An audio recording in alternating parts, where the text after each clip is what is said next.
चल रही थी हमारी उसका नेक्स्ट सवाल, क्योंकि सीजीएल मेंस जो है वो भी काफ़ी नज़दीक है, तो उसको देखते हुए हम भी कुछ नए नए सवाल कर लेते हैं और उनकी अप्रोच देखते हैं कि बेसिक सवालों को भी हम कैसे जल्दी से ख़त्म कर सकते हैं, जल्दी से टिक कर सकते हैं ऑप्शन को, जल्दी से पहुंच सकते हैं अप्रोच। ऐसी ऐसी नई नई ट्रिक हम सीख रहे थे, तो आगे भी कंटिन्यू करते हैं। तो इससे ये सवाल था, ये सवाल है जैसे, तो ये सवाल किसी एग्जाम में नहीं आया है, ये सवाल मैंने खुद से डेवलप किया है। तो देखते हैं क्या सवाल। Ramesh purchase a bike at RS 12,512 and sells it at a price which is 37.5% more than its cost price. What is 1/8 of twice of selling price of Ramesh bike and RS? तो देखने में बहुत खतरनाक सवाल लग रहा है और एक वैल्यू भी दे रखी है यहाँ पे 12,512, तो बहुत ही आसान सवाल है। अगर आप बेसिक से भी जाते हैं तो भी बहुत कम टाइम लगेगा अगर आपको थोड़ी भी अच्छी नॉलेज है। सबसे पहले हम लास्ट पॉइंट देख लेते हैं, पूछ क्या रहा है 1/8 of twice of selling price of Ramesh bike. तो सबसे पहले हम देखेंगे कि सेलिंग प्राइस कितनी है रमेश की बाइक की।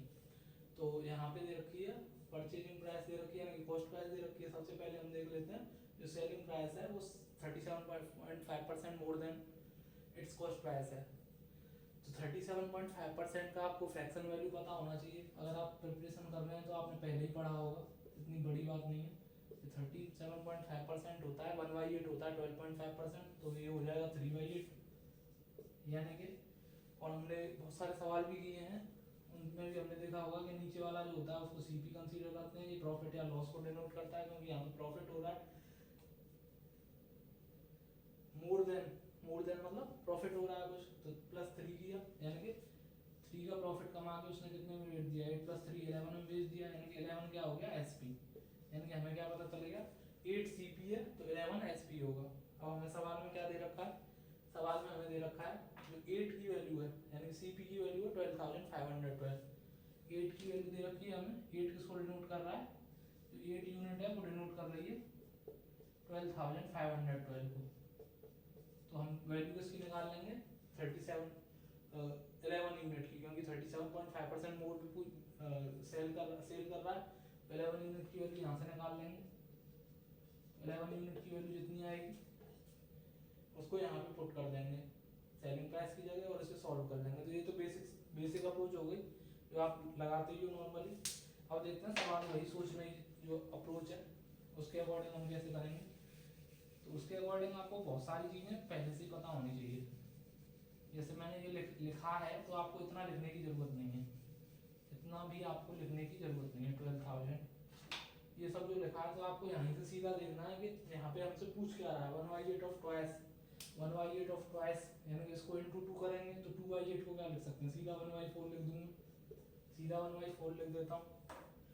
अब सेलिंग प्राइस देख लेते हैं। अब हमें तुरंत यहीं से कंसीडर करना है कि 8 की वैल्यू हमें 12,512 दे रखी है, तो हमें 11 की वैल्यू कितनी होगी। तो 8 की वैल्यू दे रखी है तो 11 की वैल्यू यहीं से निकालेंगे सीधा 12,512 बाई 8 और इंटू 11। सॉल्व नहीं करेंगे। अब हमें कहीं ना कहीं ये देखना है कि यहाँ पे या मैंने सॉल्व कर ही लिया 1/8 ऑफ ट्वाइस है, तो 1/8 इंटू 2 करोगे तो 1/4 हो जाएगा, ये आ गया आपका। तो ये आपका हो गया यहाँ तक। अब हमें दिख रहा है कि यहाँ पे जो आंसर जो भी होगा, अगर नीचे में 8 और 4 है तो 11 तो आएगा नहीं, 11 तो कैंसिल होगा नहीं कहीं भी, तो 11 कैंसिल नहीं हो रहा है, यानी कि आंसर में 11 जरूर होगा। तो 11 चेक करते हैं कि आंसर कौन कौन से ऑप्शन में 11 है। 11 का मल्टीपल है, तो 11 का मल्टीपल मैंने जो डिविजिबिलिटी वाली वीडियो थी कौन सा नंबर किससे डिविजिबल होता है तो उसके रिगार्डिंग मैंने वीडियो बनाया था। तो इसमें देखते हैं 3 + 1 होता है 4, 3 + 0, तो ये तो नहीं है क्योंकि इन दोनों का सम हो रहा है 3 और 4 + 1 5, तो 5 - 3 तो 2 होता है, जबकि आना है तो 0 चाहिए या 11 का मल्टीपल चाहिए, तो ये ऑप्शन आपका आंसर नहीं होगा पहली बात तो ये कैंसिल हो गया। इसको देख लेते हैं 4 + 0 4 होता है, 3 + 1 4, ये आप ऑप्शन आंसर हो सकता है। ऐसा नहीं है आंसर टिक करके आगे भाग गए, तो ऐसे भी बहुत सारे क्वेश्चन गलत हो जाते हैं। तो बिल्कुल बहुत ही आराम से करना है, बिल्कुल सोच समझ के। अब इसको देखना है 4 + 0 4 हो गया, 3 + 1 4 हो गया, तो ये भी 11 का मल्टीपल है। 4 + 0 2 + 2 4, दोनों 4 4 आ रहा है, 4 - 4 0 आ रहा है, यानी ये तीनों 11 के मल्टीपल है। तो ये हमारा अप्रोच जो है ज़्यादा बेनिफिशियल नहीं हुआ। और ऐसा हो भी सकता है, ऐसा नहीं है कि एक ही लाइन में आपका आंसर आ जाए, तो ऐसे सवाल बहुत मिलेंगे आपको। तो तो या तो आप इसको कैंसिल करते रहो इससे, या फिर आप थोड़ा सा और स्मार्ट तरीका लगाओ।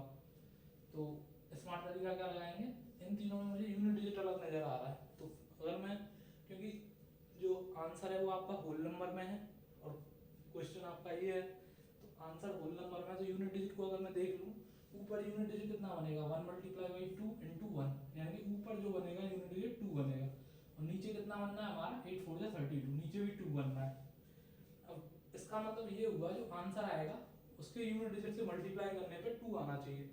तो ये छोटी सी अप्रोच में लगा रहा हूँ, लेकिन ये बहुत जल्दी इस बहुत, क्योंकि इसको कैंसिल करेंगे उसके बाद आंसर निकालेंगे, दैट इज टेक्स आपको कम से कम 20 सेकंड तो लग ही जाएगा मैक्सिमम, और मिनिमम आप जितना लेना चाहो, मैक्सिमम तो आपको 20 सेकंड तो लगना ही लगना है, इससे कम लगे तो बात अलग है। तो 2 में किससे मल्टीप्लाई करें, 2 में 2 से मल्टीप्लाई करेंगे तो नहीं होगा, 2 ही आ जाएगा। 2 में मल्टीप्लाई 2 करेंगे तो 4 आएगा यूनिट डिजिट, लेकिन यहाँ पे 2 नाम है। 2 में 3 से मल्टीप्लाई करोगे 6 यूनिट डिजिट बन जाएगा। तो आसानी से मैं आंसर को टिक कर सकता हूँ। तो ये इतना बड़ा सवाल था, बहुत ही घुमा फिरा के पूछा था, और ऐसे सवाल वास्तव में आ रहे हैं, मेंस में आने की संभावना है, सीजीएल मेंस में। 1/8 ऑफ ट्वाइस ऑफ ऐसे करके पूछा था, तो सेलिंग प्राइस मैंने देख लिया, 8 की वैल्यू दे रखी है, 8 की वैल्यू ये थी, 11 की वैल्यू मैंने निकाली, 12 5/12 अपॉन 8 इंटू 11, ये सीधा आपको पता ही है कि इतने का वैल्यू इतना है तो इतने का कितना होगा, ऐसे बहुत सारे सवाल किए होंगे आपने बचपन में भी। तो ये हो गया, और यहाँ से मैंने इसको पहले देखा, मैंने 11 का मल्टीपल, क्योंकि 11 का मल्टीपल आंसर था, उसके बाद मैंने देखा कि यूनिट डिजिट से आंसर आ जा रहा है। तो ये आपका ऑप्शन टिक करने के लिए बहुत ही, यही है मेरा सवाल, नहीं सोच नहीं। तो और भी सीधी आ चुकी है, और भी आगे कंटिन्यू करता रहूँगा मैं, कुछ टाइम से वीडियो नहीं आ रही थी, तो उसका भी कुछ रीज़न था, वो मैं आगे की वीडियो में डिस्कस करूँगा, व्हाट इज द रीज़न कि वीडियो नहीं आई। नेक्स्ट देखते हैं, आपका नेक्स्ट सवाल है, ये आपका एसएससी में आया हुआ है, प्री या मेंस जिसमें भी आया, और ये सवाल बोर्ड एंड स्ट्रीम का है, ये आपको देखने से पता चल रहा होगा। एक व्यक्ति है जो कि रो करता है 5 किलोमीटर, यानी कि शांत जल में जो व्यक्ति की चाल है, व्यक्ति बोट जो भी है, आपको लैंग्वेज से कोई मतलब नहीं है, आपको समझना है बस कि क्वेश्चन क्या कह रहा है। तो 5 किलोमीटर पर आवर की स्पीड से वो रो करता है, जब the velocity of current 1 kilometre per hour है, यानी कि धारा की चाल दे रखी है, और उसको आने और जाने में, यानी कि एक साइड से तो वो डाउन स्ट्रीम जा रहा है, ये कॉमन सेंस है, समझने वाली बात है कि एक साइड से जाएगा तो धारा के साथ चलेगा, और दूसरी साइड से आएगा तो धारा के विरुद्ध चलेगा, अप स्ट्रीम।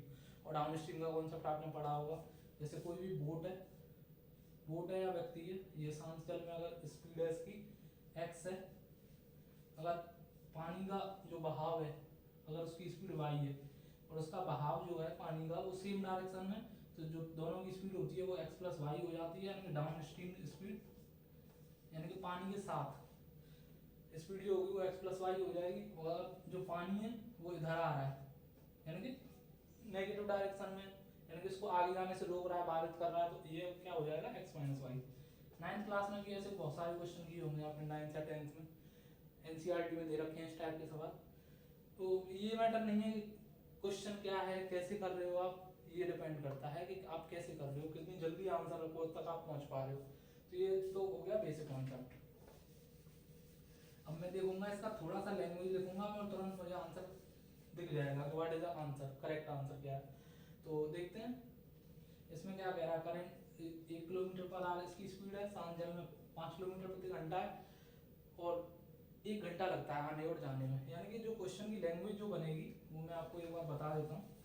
जो लैंग्वेज बनेगी वो क्या बनेगी कि यहाँ पे अगर डिस्टेंस d मान लूँ तो d अपॉन जो डाउन स्ट्रीम स्पीड है, तो डाउन स्ट्रीम स्पीड में कुछ भी मान लेता हूँ, p मान लेते हैं, p डाउन स्ट्रीम स्पीड है, यानी कि जल के साथ जब चल रही है बोट, प्लस डाउन स्ट्रीम जो डिस्टेंस है, d डिस्टेंस है यहाँ पे कि जितनी दूरी है टोटल वो कवर की है, क्योंकि यहाँ पे हमसे डिस्टेंस ही पूछ रहा है, how far is the place, kilometre में दे रखा है आंसर। तो ये q मान लिया मैंने, ये q मान लिया, और इक्वल टू दोनों को मिला के, क्योंकि डिस्टेंस अपॉन टाइम ही, डिस्टेंस अपॉन स्पीड ही टाइम होता है, तो इतना टाइम इसमें लगा, इतना टाइम इसमें लगा, दोनों का टाइम जोड़ के 1 घंटा है, 1 घंटा ही दे रखा है बना। अब यहीं से हम सवाल को बड़े आसानी से टिक कर सकते हो। तो जो डाउन स्ट्रीम स्पीड होगी वो कितनी हो जाएगी, पानी के साथ जो स्पीड है, तो वो 6 हो जाएगी, 5 और 1 6। तो ये सब यहीं पे सोच रहा है, ये 6 हो गई और ये 5 माइनस 1 ये 4 हो गई, तो ये 4 हो गई, ये 4 को डिपेंड कर रहा है कि डिनोट कर रहा है, क्योंकि ये 6 को डिनोट कर रहा है। तो अब ऐसा ऑप्शन आंसर दे देंगे, क्योंकि डिस्टेंस जो होगी वो 6 और 4 दोनों से कटेगी, तो 6 और 4 से कटने वाले ऑप्शन कौन से हैं? ये तो नहीं है, ये तो 6 और 4 से नहीं कटेगा, तो मोस्ट प्रोबेबली ये आंसर नहीं होगा, ये भी नहीं है। ऐसा नहीं है, हम क्वेश्चन आंसर को वेरीफाई भी करेंगे, ऐसा नहीं है कि बस टिक करके चले गए आगे। अब दो ऑप्शन है जो आपके 6 से भी कटेंगे, 4 से भी, 2.4 भी कटता है आपका, 3.6 भी कटता है, ठीक है। तो ये दोनों आंसर हो सकते हैं मे बी। अब चेक कर लेते हैं, क्रॉस चेक कर लेते हैं। अगर मैं 2.4 मानता हूँ तो 2.4/6 हो गया आपका 0.4 यहाँ से आ गया, और 2.4 को अगर 4 से डिवाइड करता हूँ तो ये 0.6 आ जाएगा, 0.4 प्लस 0.6 क्या हो गया 1, यानी कि यही आंसर करेक्ट है।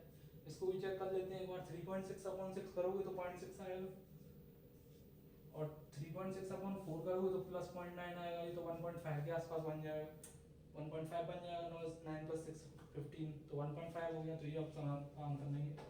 तो ये तो एक मेथड हो गया इसको सवाल को करने का, कि आपने डिस्टेंस को एज्यूम कर लिया। अब मैं होता, या फिर जो जिसको सिलेक्शन लेना है वास्तव में, तो वो कैसे करता, वो सीधा देखता ये 6 हो गया, ये 4 हो गया, 4 और 6 से कौन सा ऑप्शन कट रहा है, 2.4 कट रहा है, तो ये 0.4 आ गया, और ये आपका 0.6 आ गया, प्लस कर दिया 1 आ गया, 0.4 प्लस 0.6 1 आ गया, तो ये सीधा आंसर हो गया। एक आपका इसको रेशियो मेथड से भी सवाल को कराया जाता है, वो भी देख लेते हैं। रेशियो मेथड क्या है इसका, तो रेशियो मेथड इज नथिंग, वो भी बहुत सिंपल है। रेशियो मेथड में क्या है, हम जो इसकी स्पीड है, जो इसकी स्पीड है उसको कंपेयर करा लेंगे। स्पीड डाउन स्ट्रीम स्पीड में होगी 6, अप स्ट्रीम में होगी 4, 6 5 - 1 4। अब इनका रेशियो ले लेंगे, तो रेशियो लेंगे तो ये आ जाएगा 3:2, ये स्पीड का रेशियो आ गया। जो ओरिजिनल स्पीड है वो ये है, तो टाइम का रेशियो कितना होगा, टाइम का रेशियो 2:3 हो जाएगा, क्योंकि अगर डिस्टेंस क्योंकि सेम जा रहा है, कोई भी व्यक्ति ऐसे जा रहा है फिर ऐसे आ रहा है, यानी कि जो डिस्टेंस है वो सेम है, तो ये आपने स्पीड और टाइम, स्पीड और डिस्टेंस में ये कॉन्सेप्ट पढ़ा होगा, तो टाइम का रेशियो उल्टा हो जाएगा। अब 2 + 3 होता है 5, क्योंकि टोटल टाइम दोनों को 5 लगा है। अब 5 यूनिट किसको डिनोट कर रहा है, 5 यूनिट डिनोट कर रहा है 1 आवर को, 5 यूनिट 1 आवर को डिनोट कर रहा है। तो अब यहाँ से देख लो कि 1 यूनिट किसको डिनोट करेगा, 1/5 को, यानी कि 1 यूनिट आपका 1/5 को डिनोट करेगा, 1/5 यानी कि 0.20 को 1/5.20 लिख सकते हैं। तो ये कितना हो जाएगा, अगर 2 यूनिट की वैल्यू मैं देखूँ, क्योंकि 5 यूनिट की वैल्यू 1 है, 1/5.20 हो गया, 0.20 × 2 करोगे तो 0.40 हो जाएगा, 0.40। ये आपको यहीं से समझना है, टोटल 0.40 हो गया, इंटू 6 करेंगे, क्योंकि 6 की स्पीड, जब 6 की स्पीड से चल रहा है तो 0.40 टाइम लग रहा है, यानी कि टोटल डिस्टेंस कितनी है 2.40। ये आपका आंसर हो गया सिंपल। यहाँ से भी चेक कर सकते हो, कोई दिक्कत नहीं है, 0.2 करोगे तो 0.6 हो जाएगा, 0.6 × 4 करोगे। ये ध्यान रखना है बहुत, क्योंकि बहुत सारे बच्चों का कंफ्यूजन रहता है कि वो क्या करते हैं, ये स्पीड को ये मान लेते हैं, ये तो हमने काट लिया है, कैंसिल कर लिया है ये फैक्टर, तो ये स्पीड नहीं होगी। एक्चुअली स्पीड जो होती है वो सेम ही रहती है, सेम ही रखनी है, जो मेन स्पीड है उसी को मल्टीप्लाई करना है जब भी आप डिस्टेंस निकाल रहे हो, तो इस चीज़ का बहुत ध्यान रखना है। तो ये 2 सवाल देखे हमने, 2 सवाल देखेंगे अब हम इससे रिलेटेड 2 सवाल हैं आपके हमारे रेशियो एंड प्रोपोर्शन का, एक बहुत इंपॉर्टेंट कॉन्सेप्ट है, मिक्सचर एंड एलिगेशन से हैं 2 सवाल, मिक्सचर एंड एलिगेशन। उसके मैंने 2 सवाल लिए हैं, जिनको कुछ अलग तरीके से हम करेंगे, देखते हैं आगे।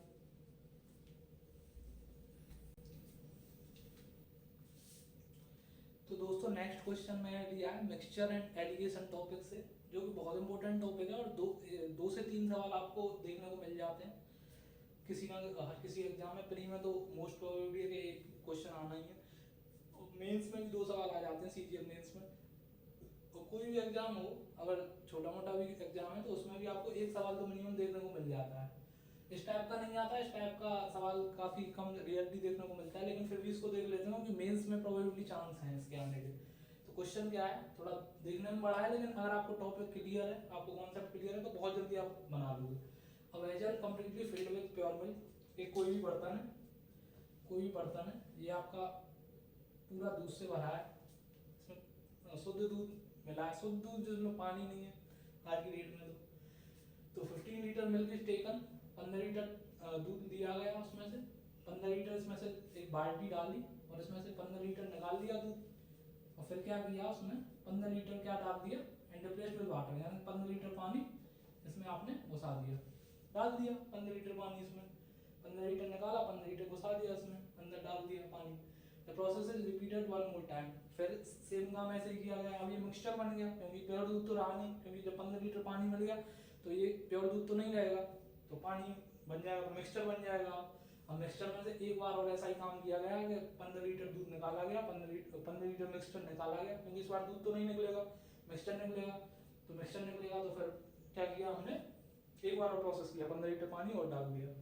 तो जो रेशियो है मिल्क और वाटर का वो फाइनली बन गया 16:9, 16:9। तो फाइनल कैपेसिटी ऑफ वेसल, आपको जो बर्तन है इसकी, इसमें कितना दूध आ सकता है, ये नहीं है कि इसकी कैपेसिटी पूछ रहा है इससे कि कितना दूध आ सकता था इसमें, तो मतलब ये पूछ रहा है कि इसमें जो दूध है वो कितना भरा हुआ था पहले शुरुआत में, कितना दूध था इसमें, तो ये चीज़ हमें निकालनी है। देखते हैं क्वेश्चन को करने का तरीका, जो मोस्टली हम पढ़ते हैं, जो बेसिक अप्रोच है एक्चुअली कि क्या है मैं बता देता हूँ आपको। मिल्क, लेफ्ट मिल्क ऐसे करके फॉर्मूला पढ़ाया जाता है, left milk upon total volume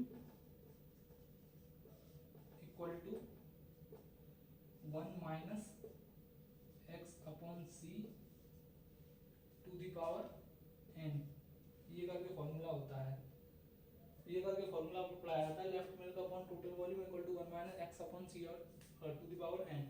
और अगर परसेंटेज ऑफ लेफ्ट मिल्क पूछे, परसेंटेज ऑफ मिल्क ही लिख देता हूँ, लेफ्ट मिल्क जो बचा हुआ दूध है उसकी परसेंटेज पूछ रहा है, तो उसके लिए हम फॉर्मूला लगाते हैं 1 minus x upon C to the power n into 100, ये फॉर्मूला लगाते हैं इनटू 100 का भी परसेंटेज। तो यहाँ पे n क्या है, कितने बार प्रोसेस किया गया, x क्या है, जितना जो दूध है वो निकाला जा रहा है उसको पानी से रिप्लेस किया जा रहा है, c कैपेसिटी जो हमसे पूछी जा रही है कि जो बर्तन की क्षमता है, क्षमता यानी कि कितना दूध शुरुआत में था इसमें, तो वो चीज़ पूछ रहा है। तो ये फॉर्मूला है, तो ये फॉर्मूला है परसेंटेज मिल्क के लिए, और ये left milk upon total volume equal to ये। तो देख लेते हैं इसको। अब यहाँ पे अगर मैं परसेंटेज मिल्क देखूँ तो कितनी होगी, परसेंटेज ऑफ मिल्क 16/25 है, यहाँ पे सीधा निकाल लेंगे 16/25, इसको रफ कर देता हूँ 16/25, 16 मिल गया आउट ऑफ 25 गुणा 100, तो यहाँ से आ जाएगा आपका 64।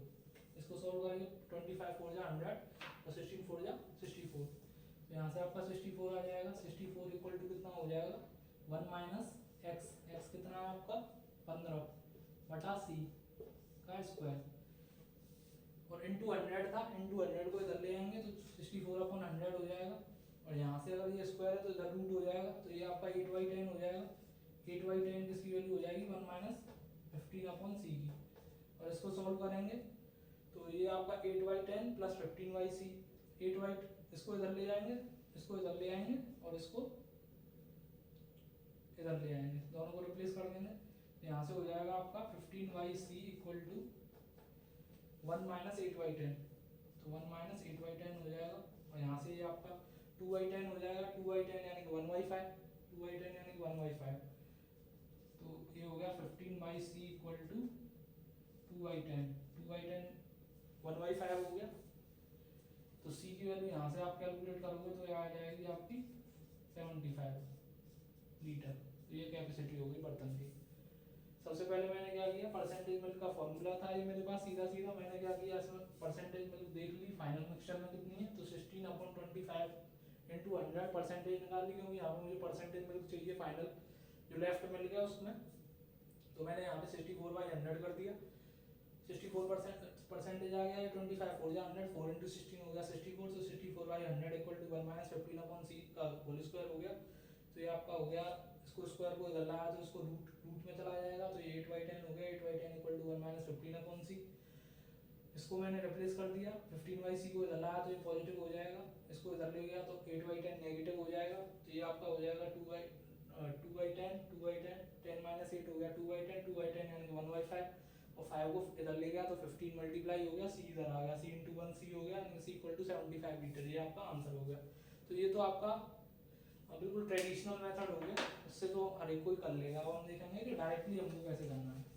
तो डायरेक्टली जाने के लिए बहुत ही सिंपल मेथड है, इतना करने की जरूरत नहीं है। अगर फाइनल रेशियो दे रखा है मुझे, अगर मुझे फाइनल रेशियो पता है तो मैं डायरेक्टली कैसे जाऊंगा, बहुत सिंपल अप्रोच है। और क्या करेंगे इसमें, सबसे पहले हम देखेंगे कि स्टार्ट और एंड में हम क्या करेंगे, स्टार्ट रेशियो एंड लिख देंगे। स्टार्टिंग में कितना मिल्क था, तो स्टार्टिंग में हमने पढ़ाया कि vessel is completely filled with pure milk, पूरा पानी से भरा है, पूरा पानी से भरा है, यानी कि पूरे में दूध ही दूध होगा, पानी बिल्कुल नहीं होगा, जीरो होगा। यानी कि ये जो 9 जो पानी बन गया बाद में वो क्या होगा, दूध ही होगा। तो 16 और 9 आपका 25, 25 क्या होगा, ये आपका दूध ही होगा। ये भी दूध है, ये भी दूध होगा, पहले तो, बाद में तो पानी आ गया यहाँ में, क्योंकि ये तो प्योर मिल्क से भरा हुआ था। तो ये आपका हो गया 25। और बाद में मिल्क कितना बच गया, बाद में मिल्क तो आपका मिल्क तो 16 है, तो ये 16 लिख देंगे। अब क्या करेंगे, जितने टाइम प्रोसेस हुआ है उतनी इसकी 1/, पावर कर देंगे, जितने टाइम प्रोसेस हुआ है उतनी ही 1/, पावर 1/, उतना ही पावर कर देंगे, 1/, उतना ही पावर कर देंगे जितने बार प्रोसेस हुआ है। तो कॉन्सेप्ट को समझेंगे अच्छे से। 1/, तो कितने बार प्रोसेस हुआ है, एक बार तो पहली बार में हो गया, और 1 मोर टाइम और हुआ है, तो कितने बार हुआ, 1/2। तो इधर भी पावर 1/2 और इधर भी पावर 1/2, 1/2 यानी कि स्क्वायर रूट लेना है सीधा सीधा। तो ये कितना हो गया आपका, 25 की पावर 1/2 हो गया 5, और ये आपका हो गया 4, तो ये हो गया। अब देखेंगे 5 से 4 आने के लिए कितना पानी निकाल मिलाया गया है इसमें, 5 से 4 आने के लिए, या फिर 4 से 5 करने के लिए कितना पानी मिलाना है, या फिर 5 से 4 करने के लिए कितना पानी इसमें मिलाया गया था, 1 मिलाया गया था। और एक की वैल्यू सवाल में कितनी दे रखी है, 1 यूनिट की वैल्यू दे रखी है 15 लीटर। तो पहले जो दूध था या फिर जो वेसल की क्वांटिटी थी वो ये होगी 5 होगी, तो 5 यूनिट की वैल्यू कितनी आ जाएगी, 1 यूनिट की वैल्यू 15 है, तो 5 यूनिट की वैल्यू 75 लीटर। तो ये आपका सीधा सीधा आंसर हो गया 75 लीटर। तो ऐसा ही सवाल अगर 3 बार प्रोसेस किया जा रहा है तो 1/3 पावर कर देंगे, 4 बार प्रोसेस किया जा रहा है तो 1/4 कर देंगे। बस ध्यान ये रखना है, ध्यान क्या रखना है कि आपको जो ये देखना है स्टार्टिंग में मिल्क कितना था और एंड में मिल्क कितना था। स्टार्टिंग में जो पानी होगा वो भी मिल्क ही होगा, क्योंकि बिल्कुल जो वेजल है, जो बर्तन है, वो आपका प्योर दूध से भरा हुआ है। तो ये आपका क्वेश्चन था। नेक्स्ट क्वेश्चन देखते हैं इसी टाइप का बिल्कुल, और फिर इस वीडियो को एंड करते हैं नेक्स्ट वीडियो में बहुत अच्छे सवालों के साथ, और भी अच्छे सवालों के साथ। सवाल वही, सोच नहीं, बिल्कुल सोच नहीं। तो देखते हैं, ये क्वेश्चन भी देख लेते हैं, बिल्कुल डिक्टो सेम सवाल है, बस इसमें जो है मिल्क की जगह वाइन दे दिया है। तो बहुत ही आसानी से, बहुत ही कॉमेडी तरीके से समझाऊंगा इस सवाल को, आपको मजा आएगा, मतलब उस टाइप में। A vessel is completely filled, ये जो आएगा इसमें, A vessel is completely filled with wine, यानी कि एक वेसल है पूरा, मतलब वेसल की जगह आप एक बोतल समझ लो, जैसे एक नई बोतल है, वो पूरी वाइन से भरी हुई है। आप बाजार गए, बाजार से एक बोतल लेके आए जिसमें पूरी में शराब भरी हुई है। फिर आपने क्या किया, एक पागल आदमी था, उसने क्या किया, उसमें से शराब निकालता गया, वो 15 लीटर उसमें से वाइन निकाली, और उसने क्या किया, उसमें पानी मिलाता गया, पैक बनाना शुरू कर दिया। यानी तो उसने क्या किया, पैक बनाना शुरू कर दिया, यानी कि 15 लीटर उसमें से शराब निकाली। इतनी तो खैर, इतनी बड़ी बोतल तो इम्पॉसिबल नहीं है, लेकिन हम मान लेते हैं कि सवाल करना है हमको। तो उसमें वो निकालता गया, लेकिन उसने क्या किया, फिर से उसमें पानी भी मिलाता गया। 15 लीटर उसमें से निकाल भी रहा है और उसमें पानी मिला रहा है उतना ही, 15 लीटर ही। और उसने क्या किया, ऐसा 2 बार और किया, यानी कि बिल्कुल सत्यानाश कर दिया पूरे पैक का, पूरी शराब का, उसने पूरी बोतल का सत्यानाश कर दिया। अब क्या कह रहा है, दो बार प्रोसेस और किया गया, यानी कि एक बार तो ये हो गया और 2 बार और कर लिया, उसने 3 बार प्रोसेस कर लिया पूरा। और जो फाइनल रेशियो है, and the ratio of wine and water becomes मतलब आ गया, यानी कि ये फाइनल रेशियो है, सिंपली समझना है लैंग्वेज को। तो वो हो जा रहा है 343:169, यानी कि 343/343 रेशियो 169। तो ये हो गया find the capacity of the vessel. एक तो वही तरीका है, उससे भी मैं आपको बता देता हूँ एक बार शॉर्ट में। सबसे पहले आपको परसेंटेज ऑफ मिल्क निकालना पड़ेगा, परसेंटेज ऑफ मिल्क यानी कि परसेंटेज ऑफ वाइन निकालना पड़ेगा। तो 343 और दोनों को प्लस करोगे तो 512 हो जाएगा। 343 प्लस 100 हो गया 543 प्लस 69 हो गया 443 प्लस 69 हो गया आपका 512 हो जाएगा। तो 343 अपॉन 512 इंटू 100 करोगे तो उस टाइप से आपका निकल आएगा, कोई दिक्कत नहीं है, उसको सॉल्व कर लेंगे, आंसर आ जाएगा। लेकिन हमको देखना है डायरेक्टली देखना है। तो सबसे पहले देखेंगे स्टार्टिंग पोजीशन क्या थी और एंड पोजीशन क्या थी। तो स्टार्टिंग पोजीशन में क्या था भाई, स्टार्टिंग पोजीशन में जो ये पानी जो है, जो उसने उसकी मतलब उस पागल ने जो पूरा सत्यानाश कर दिया है, तो ये भी आपका क्या रहा होगा, ये भी आपका शराब ही रहा होगा शुरुआत में। तो 343 प्लस 169 करोगे तो 512 हो जाएगा, अभी बताया, जोड़ के भी देख सकते हो आप। 343 प्लस 100 हो गया आपका 443 में आपका 69 जोड़ोगे तो 512 हो जाएगा। और एंड में कितनी शराब बची है, 343 बची है, ये फाइनल रेशियो। अब मैंने क्या बताया था, जो प्रोसेस है वो कितने बार किया गया है, तो 2 और 1 3, एक बार यहाँ पे और 2 बार यहाँ पे, तो 3 बार प्रोसेस किया है। तो यहाँ पे पावर कितनी कर देंगे, 1/3 कर देंगे, इधर भी 1/3 यानी क्यूब रूट ले लेंगे। तो 512 आप मैंने क्यूब पढ़ाए थे, जो सबसे पहली वीडियो आई थी मेरी यूट्यूब पे, उसमें मैंने क्यूब ही पढ़ाए थे, स्क्वायर और क्यूब, और 30 तक स्क्वायर पढ़ाए थे और 20 तक क्यूब पढ़ाए थे। तो आपने याद किए होंगे तो आपको पता होगा ये 8 का क्यूब होता है। अब यहाँ पे चीज़ें काम आती हैं, ऐसा नहीं है कि कोई ऊपर से कोई वहाँ से आएगा आइलैंड से या फिर कहीं दूसरे द्वीप से, दूसरे कॉन्टिनेंट से कोई बंदा आएगा वो याद रखेगा, आपको याद रहते हैं। जैसे मैंने याद किया तो आपको भी ऐसे याद करने पड़ेंगे, जब भी आपको ये सवाल सॉल्व हो पाएगा, अदरवाइज तो लगे रहो अपना प्रोसेस में। 340 अब कितना मुश्किल होगा ये, 343 अपॉन 512 इंटू 100, पहले परसेंटेज निकालो फिर उसका स्क्वायर रूट लो, तो बहुत कॉम्प्लिकेटेड हो जाएगा ना। 8 हो गया, ये आपका 7 हो गया, 7 का क्यूब 343 होता है, जैसे 6 का क्यूब 216 होता है, जैसे 17 का क्यूब 4913 होता है, जैसे 16 का क्यूब 4096 होता है। तो ऐसे ही आपको याद करना है। तो 8/7 हो गया, मुझे दिखाना नहीं है, मैं बता रहा हूँ आपको कि बहुत फायदेमंद है। अगर क्यूब आपको याद है, स्क्वायर से याद है, जैसे 29 का स्क्वायर आपका कितना होता है, 841 होता है, तो याद होने चाहिए। एक यूनिट की वैल्यू कितनी हो जाएगी, जितना मतलब हमने इधर उधर किया है, पानी मिलाया है, शराब निकाली है, उसमें से वाइन निकाली है, तो 15 लीटर। एक यूनिट की वैल्यू आपकी 15 लीटर है, एक ही तो कम हुआ है इसमें से, 8 से 7 आने में एक यूनिट की कमी हुई है, तो 8 यूनिट की वैल्यू कितनी हो जाएगी, 8 इंटू 15 हो जाएगी। एक यूनिट की वैल्यू 15 है, 20 होता तो 20 इंटू 8 हो जाता, 160 हो जाता, अब 120 लीटर हो जाएगी। जो पहला वाला क्वेश्चन था उसका 75 लीटर आप टिक कर लेना, वो मैंने टिक करके नहीं बताया था, तो इसका आंसर 120 लीटर है। तो ये आपका आंसर हो गया।